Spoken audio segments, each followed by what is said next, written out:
Hi, I'm Tim Roble, and welcome to another episode of Adventure Athlete, building the ultimate adventure bike. This is my 2024 KTM 890 Rally, and I'll talk about some of the mods and why I did what I did to it. This is day 5 of the build. Phase 1 is now complete, and I'm super stoked to take the bike out tomorrow and do some testing on it. So we'll basically start at the front and we'll work our way around the bike. In the front, you can see I'm missing a rotor and a caliper. I did a single side conversion that I got from Rottweiler Performance. Loses about 7 to 9 pounds off the bike. And then I went to a centered pad that'll give you a little bit better stopping power for the one. I did this on my 21 Rally and it really worked out well. And I could still stoppie the bike, so there's plenty of brake. But this up here is the Brembo unit, and worked out really well. And clocking on that, basically you had to move the ignition switch in, which kind of sucks. I didn't want to do it that way, but that's the way that it really needs to work for having the proper grip on everything. So a little bit of nesting going on with stuff. It gave me another spot to shoot a screw. I pulled all that apart, make sure I wasn't going to hurt anything in there electrical wise, and then shot a screw in there. So that worked out really well to hold that, and turned out, I think, pretty clean for what it was. While we're up here on the handlebars, you see that I have the Highway Dirt Bikes handguards, quad lock that I use for my iPhone 16. Scott's steering stabilizer that's a super nice way to go. Then I got the Garmin Overlander set up and in there, and then I worked really nice on some wiring. While I'm here, the G2 throttle tube, which is an aluminum tube, and it allows you to basically just put on regular dirt bike grips, which I like. Why I like these Highway Dirt Bike hand guards is these mirrors. The mirrors actually are super functional as a mirror. And then these fold in and then they nest inside of the handguard, which makes for a nice solution there when you're off-road. A win-win definitely on that. Coming back to the front, I'll talk a little bit about the single side and bleeding the brakes. So I actually, once you run the lines, and the routing of this one's a little bit different. I run this in through this side of the frame here, and then into the module for the ABS, and then the other side comes out and goes to the other side. Just totally makes sense.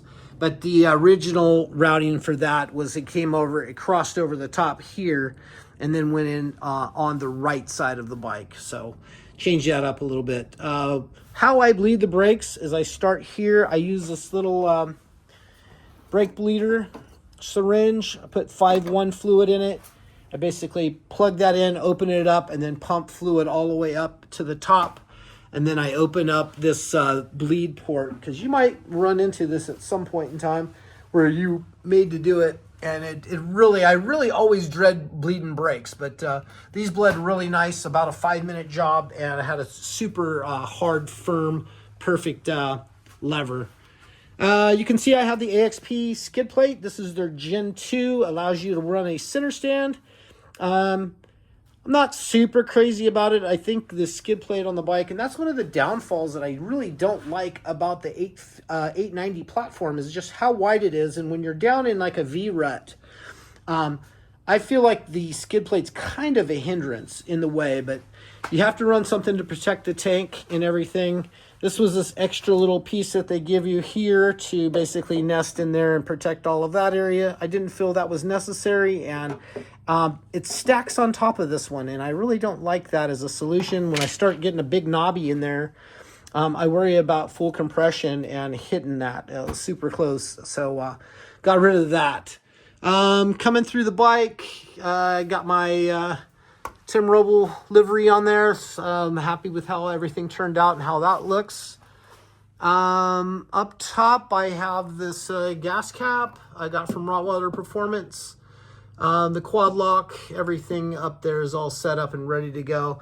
While I had everything apart, I routed a battery tender line. So that's a nice little plug in there. In the background here, we can see the Rottweiler Performance Enduro 1.8 fuel cell. I guess they call it a cell, but it's a tank. But I got all the plumbing for that ran really nice. And I'm happy with how everything turned out. I'm so looking forward to tomorrow to go out and do some riding and get some things happening. Got my license plate in. Kind of shaved some stuff off the back there and kind of did my own little tail tidy. That'll work good enough for me. Right now I have just my fender in with the short screws. I will be putting a rack back on the bike because my plan is to put the giant loop bags on it, and I'll put that rack back on just to support that. I got the Tusk Olympus large bag. That's going to go on the tank. I'll run that gas cap for when I'm doing just my training sessions and just going out for adventure rides. But when I'm going to start running a tank bag, I've had this for like 3 years or something down in the bottom cabinet. And basically that's just a flush, so the tank bag will sit on there a little better. I got 2 extra filters that I will need to get oiled, and I think I should be able to get 2 in the side pods. On the other side pod, I have all the tools in for the bike, and then on this one, I'll run 2 spare air filters. So if I can't get 2, one will probably be enough. I plan on being in the front anyway. While I'm thinking about it, let's talk tires. So I have a 150 Motos Tractionator HT. You can see the size of that compared to the Michelin Desert Race. That's basically a rally tire that a lot of people are running in Dakar. Bought that last year for the 701 project. And then I have a 908 RR.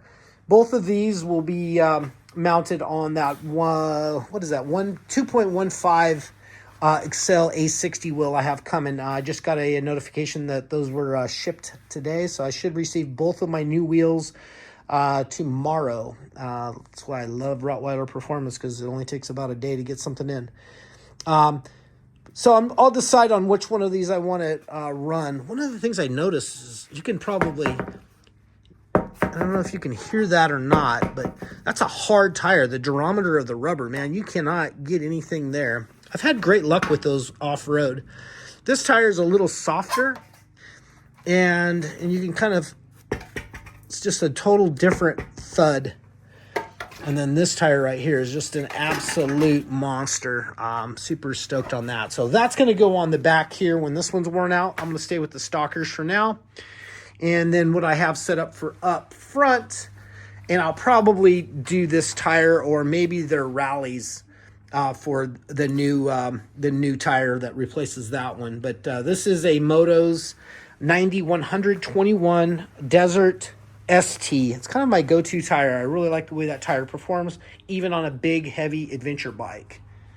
Thought processes on any of this stuff, anything you guys would like to see a tad bit more of, please hit me up and let me know. I have 2 builds coming in between now and March. I'm working on selling off the rest of the shop, finishing the Humvee so we can hit the road and go full-time and just kind of live this adventure lifestyle. So if you haven't liked and subscribed, I got a lot of content coming up in the next couple of months.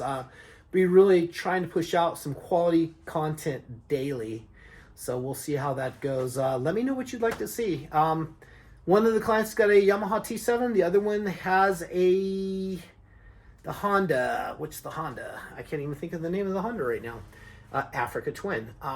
So I'll be doing some work to that. They're not going to be complete builds, but be getting knocking some of that stuff up. Working on getting the other bikes loaded. I got a few little things to do to the 500 before I deliver that, but things are going really well. And super stoked to get back on this Humvee probably on Friday. Hammer down on that and really try to put some nice, hard, good quality days in on that to get this all finished up. Looking forward to that. That's going to be it for now. If you guys would, hit me up. Let me know what you'd like to see. Questions, comments. I'd love to have conversations with you and answer some questions. That's going to be it for now. I'm Tim Roble. Thank you guys for watching, and I'll catch you here next time.